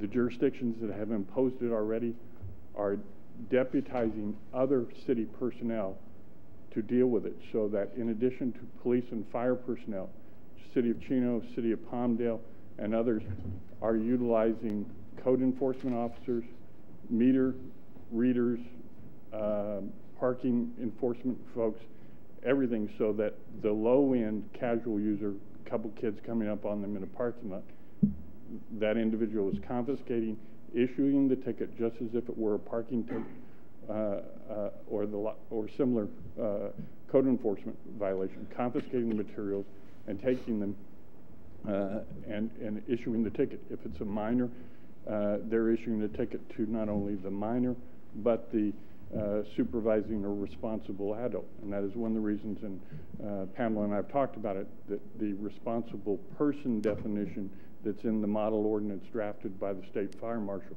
which was drafted in consultation with about 6 city attorneys throughout the state, to try and give as broad a parameters for you as a jurisdiction to enforce as possible.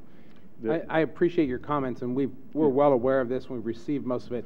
I do need to ask you to wrap up your comments, so you've well exceeded your 3 minutes, even though the clerk neglected to put your light on. Okay, so I apologize. If you could wrap up, I'd appreciate it. Thank you. The final comment I would make is that some accommodation, since in Chief Telford's report about the fees that are assessed to the nonprofit organizations as part of the enforcement cost, is that some accommodation be made for where the enforcement time is allocated to this citation process, that time not be allocated in the fee schedule that's imposed upon the nonprofits, because the city is obviously already getting that revenue for that activity, just as they would for parking ticket, a traffic citation. And well, that's nothing we can address at this meeting, since we don't even have the citation process in place, but thank you very much.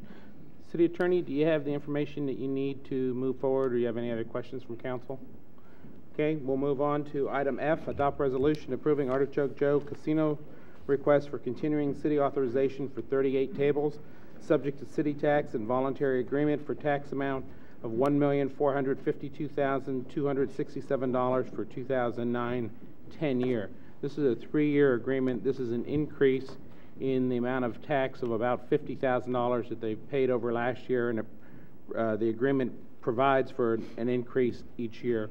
It is paying as though 38 tables are being used, and currently, and I don't believe ever in history have they used 38 tables, but is moving this forward. And this is something that we've reviewed each year, and the council has consistently given an approval of, so we've brought it forward now with the agreement of Artichoke Joe's for a 3-year period.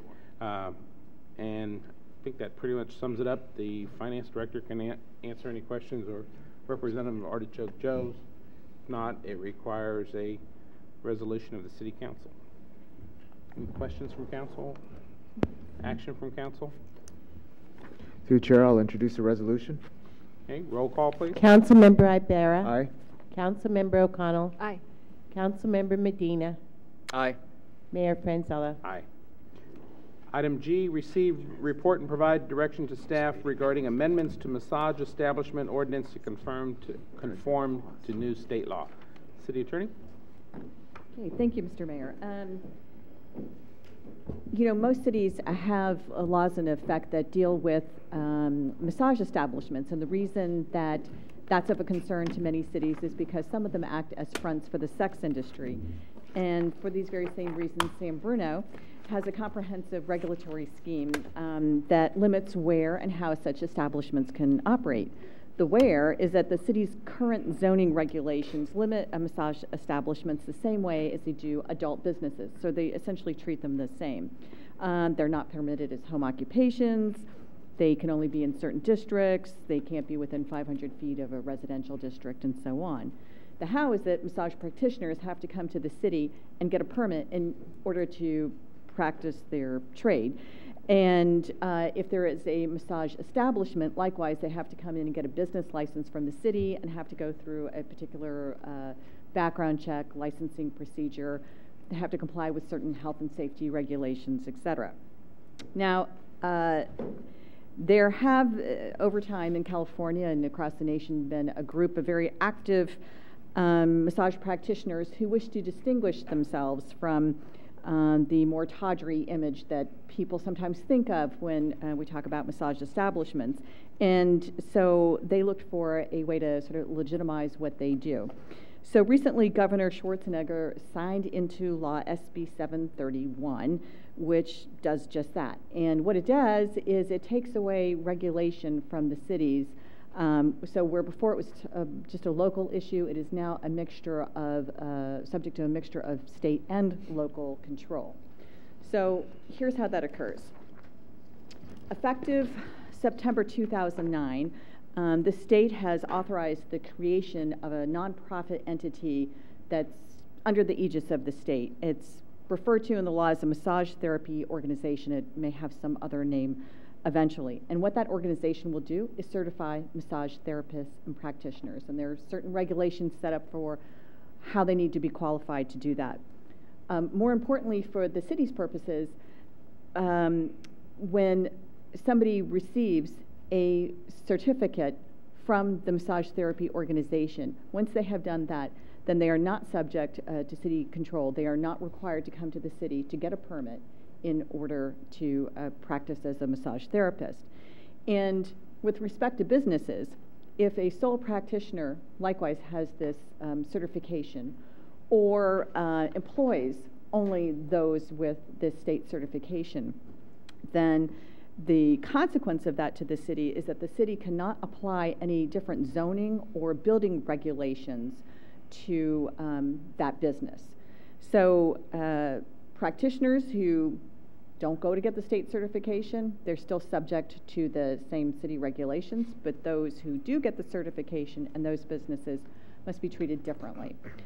So this requires us to make certain amendments to our code, and I think that they can be handled in a fairly simple manner, and that is to provide certain exemptions within our code that, in accordance with state law, just simply do not require them to get a state permit, do not require them to get a business license from the city if they are qualified by the MTO organization. Now, there's still some tweaks that we need to make to the ordinance that I provided.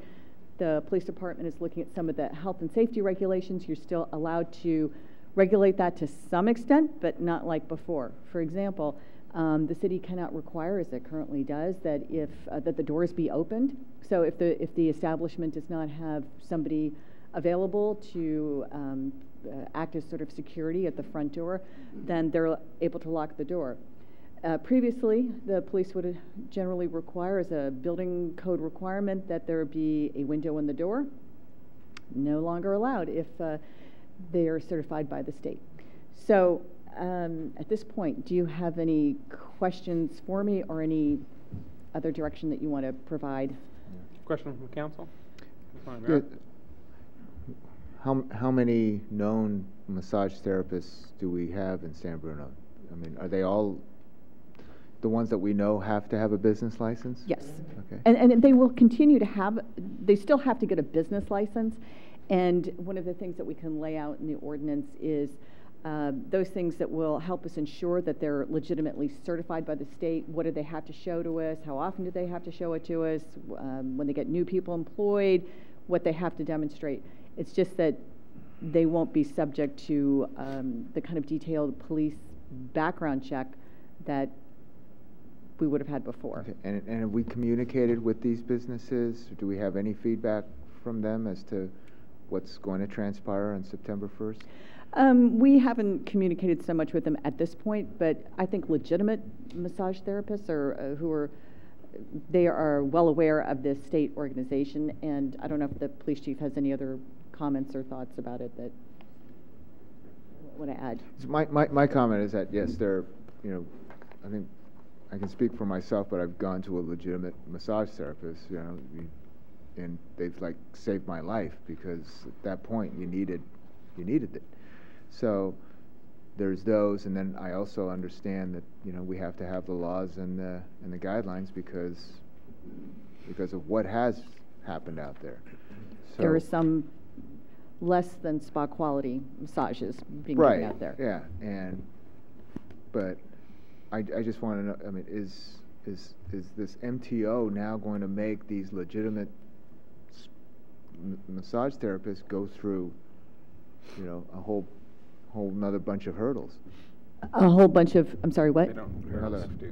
Another reviews, other certifications, anything? I mean, they do detail in this law the process, not only in terms of the hours that they have to have acquired from legitimate massage schools that are recognized by the organization, and there is also fingerprinting and the criminal background check. But they only have to do that if they want the state certification. That's right. If they don't want the state certification, they can remain under the laws that the city currently has. Is that correct? So they're really not going to be forced to do anything, although it probably gives them a higher level of legitimacy, if you want to call it that.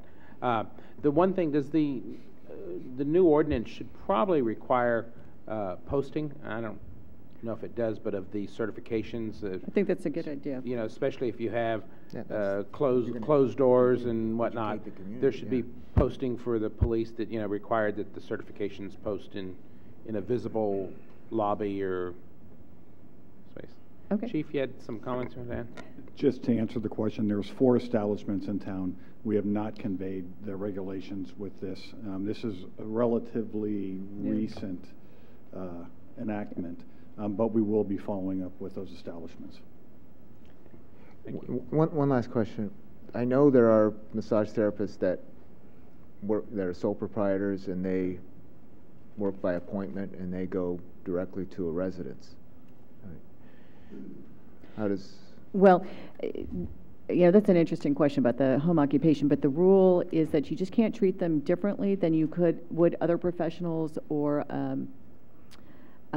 providers of professional type services. So in our code, those are medical, dental offices, and accountants and such. So I will look at that, because I don't know if what our code says about that.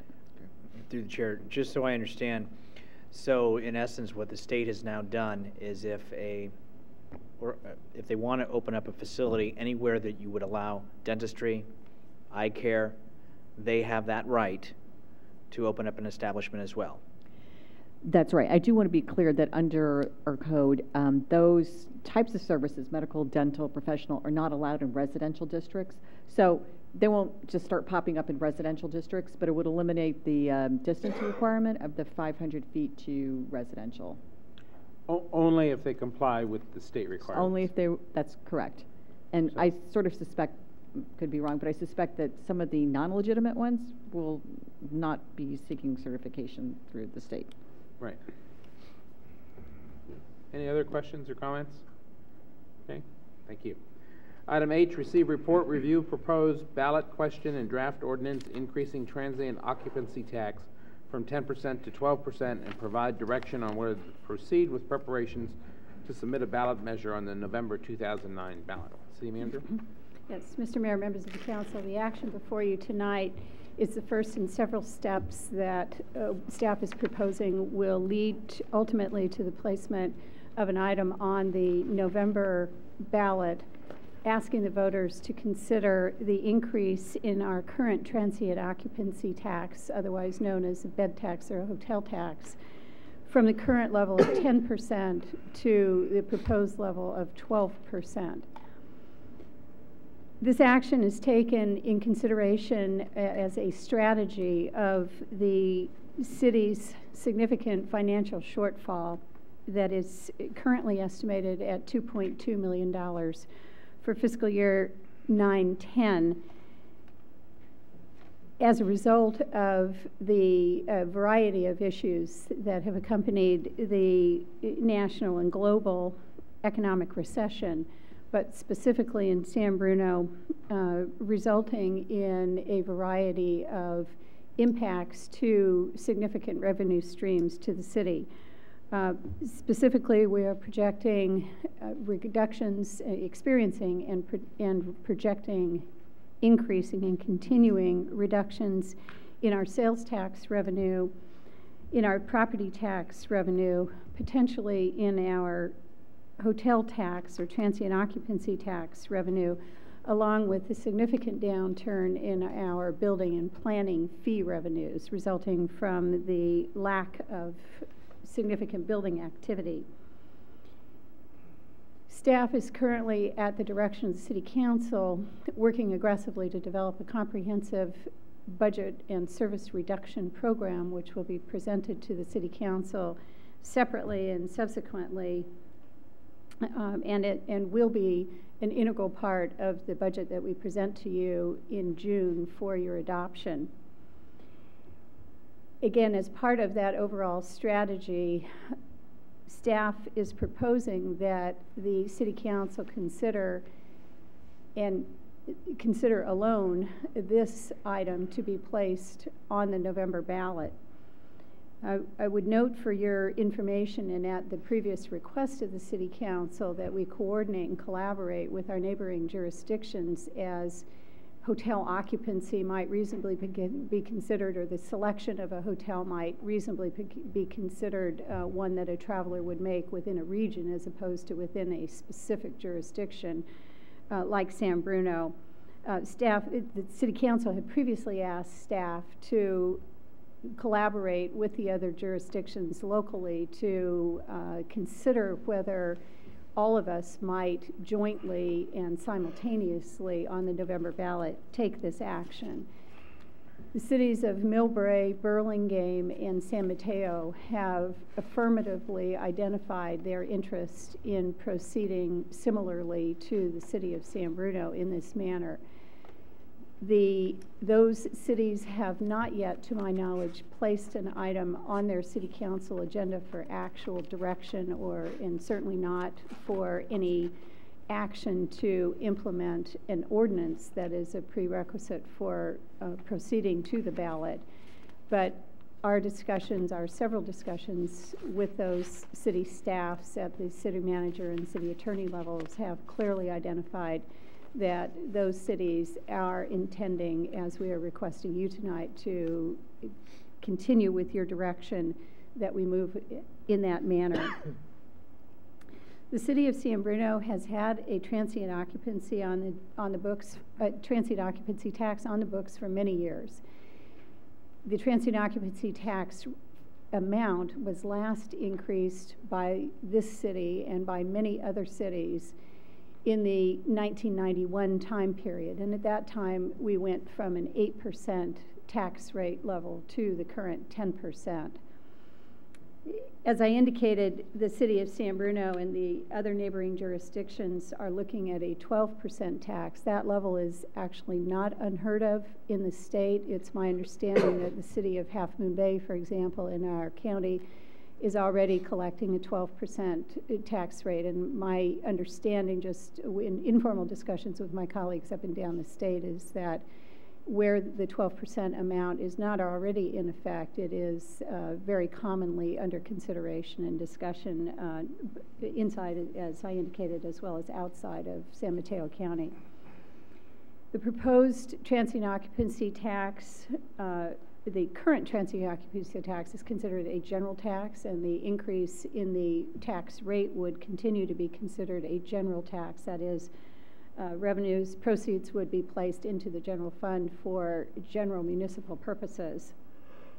The actions that the City Council would need to take in order to proceed towards a ballot measure would be the approval of an implementing ordinance. That approval would have to be made by at least 2/3 of the City Council, and a majority voter approval, again, on the November 2009 ballot. In accordance with the normal procedures for placing an item on the general ballot, the deadline to submit ballot measures to the county for inclusion on the ballot is 88 days in advance of the election, or in this case, August 7th, 2009. So there is actually a little bit of time between now and then to take the various actions, including two readings that would be required for approval of an ordinance prior to that time. We're coming to the City Council relatively early, both in order to make sure that our actions are timely, but to make sure that we are proceeding consistent with the City Council's continuing interest and direction. The report that you have in front of you tonight details the timeline as well as the actions that would be required, and includes a proposed statement that would be used as the ballot question. Specifically, the ballot question, as we have currently crafted it, is, for general revenue purposes, shall an ordinance be approved increasing the current transient occupancy tax, TOT, charged to persons for the privilege of occupancy in any hotel or motel in the city of San Bruno from 10% to 12%.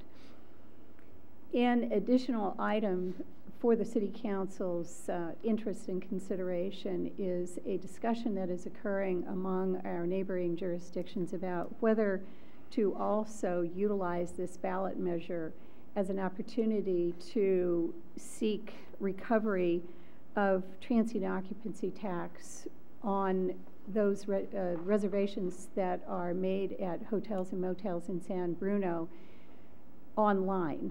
The City Council is aware and has previously directed that staff continue to monitor, and that we join in ongoing litigation that is being pursued in the city of Los Angeles to devise a way by which those revenues could be captured effectively.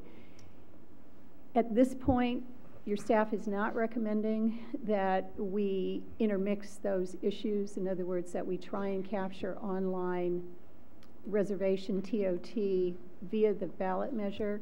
That is something that is of interest in other jurisdictions locally, and will be something that we will continue to discuss with them as we move along in this collaborative joint process.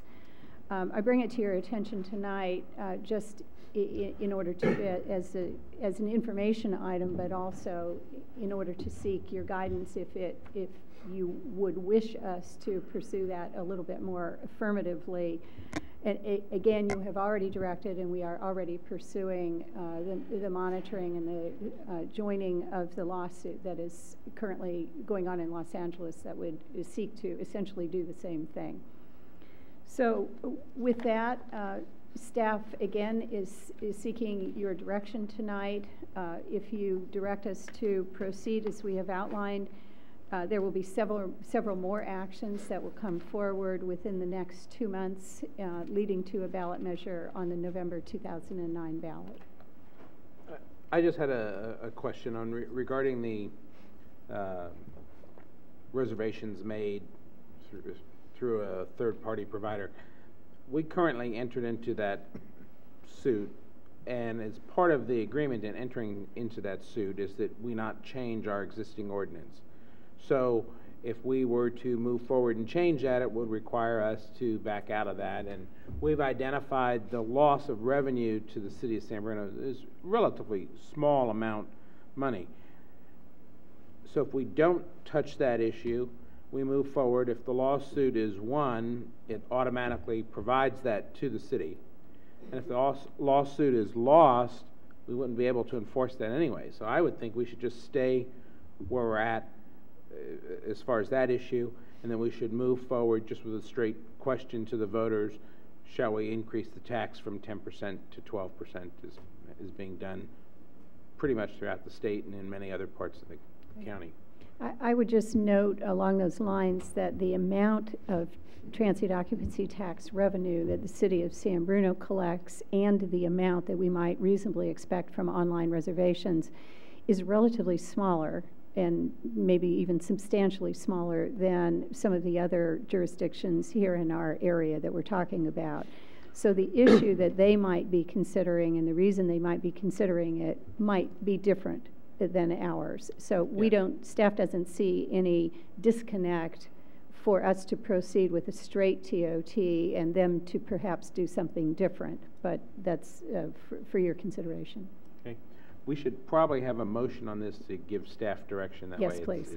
It's clear. So I'll make that motion. I'll second it. Motion and second. Any discussion? All those in favor?